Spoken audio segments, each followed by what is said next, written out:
क्या है कटिहार में लहर, चुनाव हॉल में बह जाना है या कुछ अपना करना? देखिए, हम लोग तो राजनीति करने वाले लोग हैं और हमारे पार्टी का जो स्टैंड होगा उसी आधार पे हम पार्टी को समर्थन करेंगे। और हमेशा हम लोगों का एक ही सोच रहा है कि भाजपा को जो हरा रही है, इस फिरकाप्रस्त ताकतों को रोकने वाला जो होगा हम लोग उसके साथ जाएंगे। अब जो मजबूत होगा उम्मीदवार, उसके साथ हम लोग बिल्कुल, हमारी पार्टी स्टैंड रूप से खड़ी रहेगी। इसमें कौन मजबूत है? अब तो अभी दो ही लोग हैं यहाँ पे, एनडीए वर्सेस इंडिया। अब ये दोनों में से अभी जो हमको लग रहा है, जैसा मार्केटों का आबू हवा हमको लग रहा है कि कहीं ना कहीं तारिक अनवर को सिंपैथी के रूप में अभी का जो ग्राफ है वो ग्राफ आगे की ओर जा रहा है। ये जहाँ तक मैं अपने हिसाब से निराकरण देख रहा हूँ उसके आधार पे मैं आपको बता रहा हूँ। क्या लगता है परिवर्तन हो जाएगा क्या? हमको तो लग रहा है कि लोगों का मिजाज है। अच्छा, कुछ दुलाल चंद गोस्वामी से नाराज चल रहे हैं क्या आप लोग? कोई बात है? हम लोग नाराज कैसे चलेंगे? क्या है उनको कहे ना दोबारा आप लोग चाहते हैं? मैंने आपको बताया कि मैं पॉलिटिकल लोग हूँ, हम कैसे उनके बारे में बताइए? जनता बताएगी कि उससे नाराज है या खुश है।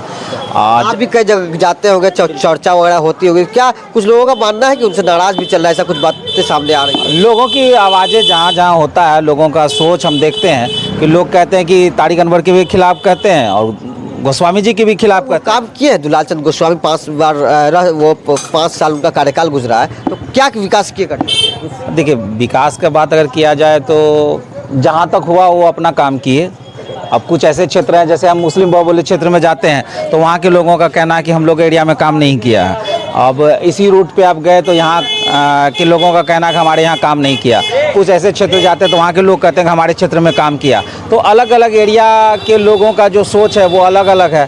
तो अब दोनों का जो है मेन मुद्दा है कि तारिक अनवर और वर्सेस दुलाल गोस्वामी जी। अब दोनों को कोई पसंद करते हैं, कोई नापसंद करते हैं। अब पसंद और नापसंद करने वालों की संख्या किस पे भारी होगी ये 26 को इसका पता चलेगा। और हमको लगता है कि 4 जून को जो रिजल्ट आएगा तो उससे ये पता चलेगा कि गोस्वामी जी को लोग चाहें कि तारिक अनवर को ज़्यादा लोग चाहें। तो बिहार सीट पर जो है एएमआईएम पार्टी जो है ओवैसी जी की, वो भी अपना कैंडिडेट के नाम की घोषणा भी कर चुके थे, लेकिन क्या हुआ कि आखिर वो नामांकन नहीं करा? देखिए, हम लोगों का स्टैंड मजबूत था कि हम लोग 11 सीट पे चुनाव लड़ने की घोषणा थी कि हम लोग बिहार में 11 सीट पे चुनाव लड़ेंगे। लेकिन कुछ अभी का जो हालात है उस हालात के हमको लगा कि जिस तरह का राजद परिवार जिस तरह के टिकट बंटवारे पे, आबू हवा पे जिस तरह के टिकट बेचने का काम कर दिया, समझ जाइए आप हर सीट पे आप देखे होंगे कि अच्छे अच्छे लीडर को टिकट ना देके टिकट काटने का काम किया। हम लोगों को लगा कि अभी जब माहौल है ना, इस पर हम लोग चुनाव अगर लड़ते हैं, अगर कहीं फिसलते हैं तो ये लोग बदनाम केवल हम लोग को कहेगा और बी टीम के नाम से घोषित करेगा। हम चाहते हैं कि इस बार राजद बी टीम के नाम से जाना जाए, जो सीबीआई और ईडी के डर से जिस तरह का ये खेल खेलते हैं, ये पर्दे के पीछे ने। हम चाहते हैं कि हम लोग एमआईएम के लोग इसको सामने लाके खड़ा करें। जैसे सिवान से मरहूम साहबुद्दीन साहब के परिवार को इन्होंने टिकट नहीं दिया, जिसका आज राजनीतिक विरासत तेजस्वी यादव जिस विरासत की राजनीति कर रहे हैं, उस विरासत को बचाने के लिए साहबुद्दीन साहब ने अपनी जान दे दी। आज साहबुद्दीन साहब के परिवार को क्या मिला, ये लालू परिवार अपने दिल पे हाथ रख के पूछे। जो अपनी बेटियों को टिकट दे रहे हैं, अपने परिवारवाद की राजनीति कर रहे हैं, वे लोग हम लोगों को सिखाएंगे। समीकरण के नाम पे मुसलमानों का वोट का इस्तेमाल करने वाले, ये छल करने वाले लोग हैं। ये मुसलमानों को कभी नेता बनने नहीं दे रहे हैं। ये ऐसे छल करने वाले लोग हैं, छल परिवार है। इसका सबूत के साथ 2024 का चुनाव, ये चुनाव नहीं है 25 में इसका जनाधार 0 पे लाने का चुनाव है। ये साबित होगा इस 24 का चुनाव। इसलिए हम लोग चुनाव नहीं लड़े हैं। देखना चाहते हैं कि ये समीकरण वाले कितने परसेंटेज समीकरण वाले लोग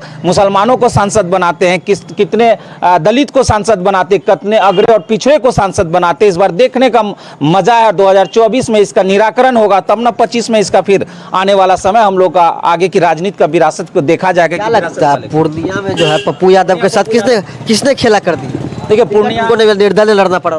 पूर्णिया में पप्पू यादव के साथ कांग्रेस खेला नहीं किया। कांग्रेस मजबूर है क्योंकि वो बैसाखी के सहारे बिहार में चल रहे हैं।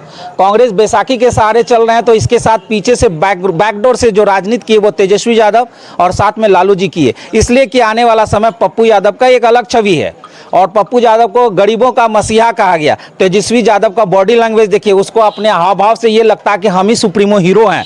तो इसको इस बार पता चल जाएगा कि बिहार के लोकसभा चुनाव के साथ साथ आने वाला समय विधानसभा में उसको भी औकात समझ में आ जाएगी। और परिवारवाद क्या होता, साहबुद्दीन साहब के परिवार को नेगलेक्ट करने का परिणाम क्या होता है, ये 4 जून को आपको बिहार की जनता और शहाबुद्दीन साहब को चाहने वाले समर्थक, पूरे बिहार के शहाबुद्दीन साहब के समर्थक जितने हैं, हर जिला से, हर लोकसभा सीट से आपको इसकी आवाज़ आएगी और 4 जून को आपका इसका रिजल्ट, इसका परिणाम नजर आएगा। एनडीए अब की बार 400 पार के नारा दे रही है, क्या कहेंगे? ये स्लोगन है, नारा है, वो देते रहेंगे, लेकिन ऐसा संभव नहीं है। आप ज़मीनी हकीकत देख लीजिए, 2, 4, 5, 7 स्टेट जो हिंदी भाषी क्षेत्र है जहाँ पे इस तरह का माहौल है, बाकी अन्य क्षेत्रों पे आप जाइएगा तो आपका उसका ग्राफ आपको नजर आएगी कि आप अगर इतना है तो 38 पार्टी के साथ आपको गठबंधन नहीं करना चाहिए था। 38 पार्टियों के साथ आप गठबंधन के साथ चुनाव लड़ते हैं, आप कहते हैं कि हम 400 पार हैं। अगर आप अपने बल पे 400 पार की बात करते तो हमको नहीं लगता कि आपको 38 पार्टियों से गठबंधन करने की नौबत आती। एएमआईएम को बी टीम क्यों कहा जाता है? देखिए, ये वैसे लोग कहते हैं, मैंने आपको अभी भी बताया, परिवारवाद की राजनीति करने वाले,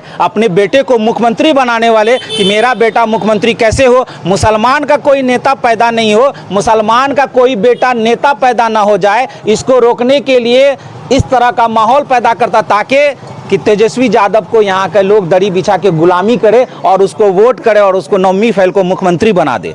मैं खुल के कहता हूँ, चैलेंज के साथ कहता हूँ, मैं डरता किसी से नहीं हूँ। मैं भी सीमांचल का बेटा हूँ और गर्व से कहता हूँ और सीमांचल की हक की आवाज़ की बात करता हूँ। शायद आपने आज मेरा नहीं, बहुतों बार मेरा इंटरव्यू लिए होंगे और इस बात में मैं खुलेआम चर्चा करता हूँ और बोलता हूँ, मरहूम शहाबुद्दीन के साथ ठगने वाला, कन्हैया कुमार के साथ पीछे से वार करने वाला, ये ऐसे पप्पू यादव के साथ वार करने वाला, ये ऐसे परिवार है जो चाहा कि मेरे बेटा पे कहीं खतरा ना हो जाए, कल मेरा बेटा का कुर्सी छिना ना जाए, तो इन लोगों को रोकने का कैसा प्लान होना चाहिए। इस तरह का इन्होंने प्लान रचने का काम किया, क्योंकि वो चाह रहे कि हमको लोकसभा नहीं जीतना, हमको विधानसभा जीतना। ये सब नेता को अपंग बना दो ताकि विधानसभा में ये हमारे लिए कोई काम नहीं कर सके। कह सकते हैं इन सभी नेताओं की जो है राजनीतिक हत्या करने की एक साजिश। बिल्कुल 100% 25 का ये राजनीति है, ये 24 का थोड़ी ना। तेजस्वी यादव 24 का चुनाव नहीं लड़ रहे हैं। आप उसका बॉडी लैंग्वेज देखिए, उसका भाषण देखिए, उसका जितने सारे उम्मीदवार को उतारे उसका लिस्ट को देख लिए, वो 24 का चुनाव नहीं है, उसको 25 का चुनाव की चिंता है। वो 24 का चुनाव तो ईडी से बचने का चुनाव लड़ रहे हैं।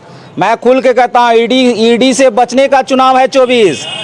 लालू जी के परिवार, उसका पुत्र, ये सारे लोग ईडी से बचने का चुनाव लड़ रहे हैं, इसलिए टिकट मनमानी करके वैसे उम्मीदवार को दिए हैं जहां से वॉक ओवर में भाजपा एनडीए जीत जाए।